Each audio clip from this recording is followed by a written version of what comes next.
Officer Daniel Hayes had been with the Silver Pines Police Department for 8 years. It was a quiet town, the kind of place where most calls were about lost pets or minor disputes.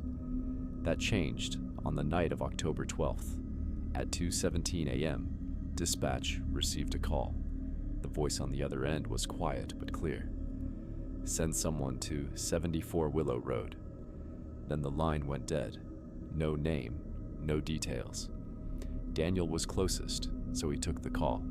He drove through the empty streets, the red and blue lights reflecting off dark windows. The house was an old abandoned cabin at the edge of the woods. No lights, no signs of movement. He stepped out of the car, scanning the area. The front door was slightly open. It creaked as he pushed it. Inside, dust covered the wooden floor. The air was heavy, stale. He called out, "Silver Pines Police, anyone here?" Silence. Then a faint sound, a whisper. He couldn't make out the words. It was coming from deeper inside. He moved carefully, his flashlight cutting through the darkness. There were old furniture pieces covered in sheets, a broken chair in the corner. The whispering continued. It sounded close now, behind a closed door at the end of the hall. He took a breath, steadied himself, and pushed the door open. The room was empty, except for an old radio on a table. It was on, playing a low, garbled voice. He stepped closer, adjusting the dial. The whispering grew clearer. "Not supposed to be here."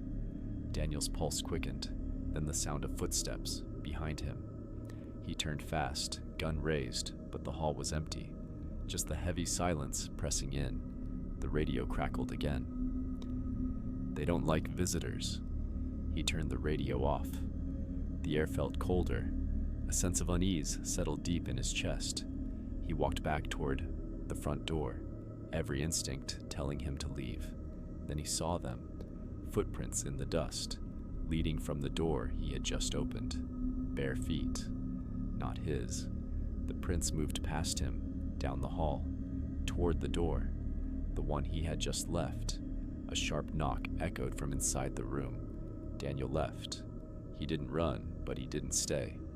He reported the call, but no one found anything. No signs of forced entry. No evidence of another person. The radio? It wasn't there when they checked, just an empty table. The next few nights, Daniel couldn't sleep. Every time he closed his eyes, he heard the whispering. He told himself it was stress, an overactive mind, but deep down, he knew it wasn't. Something from that house had followed him.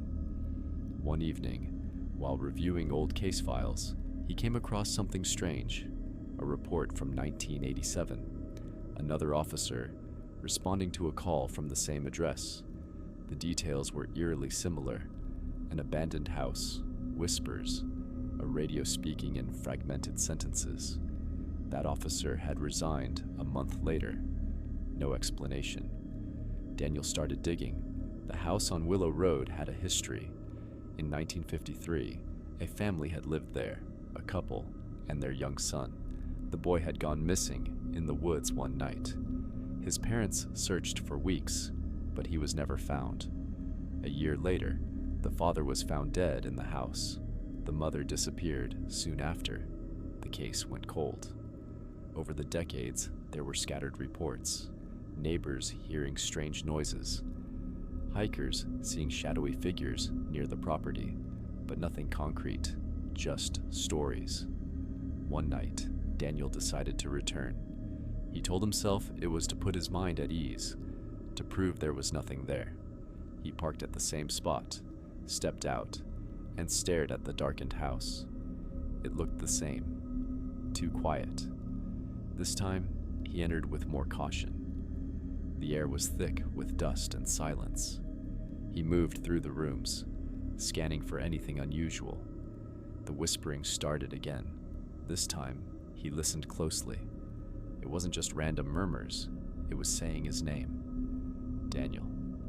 His breath caught. He turned towards the sound, but there was nothing. Then the radio turned on by itself, the same distorted voice. "You shouldn't have come back." A shadow moved in the corner of his eye. He spun, weapon drawn, but nothing was there. Then he felt it, something cold brushing against his arm, a presence standing too close. He didn't wait to see more. He ran.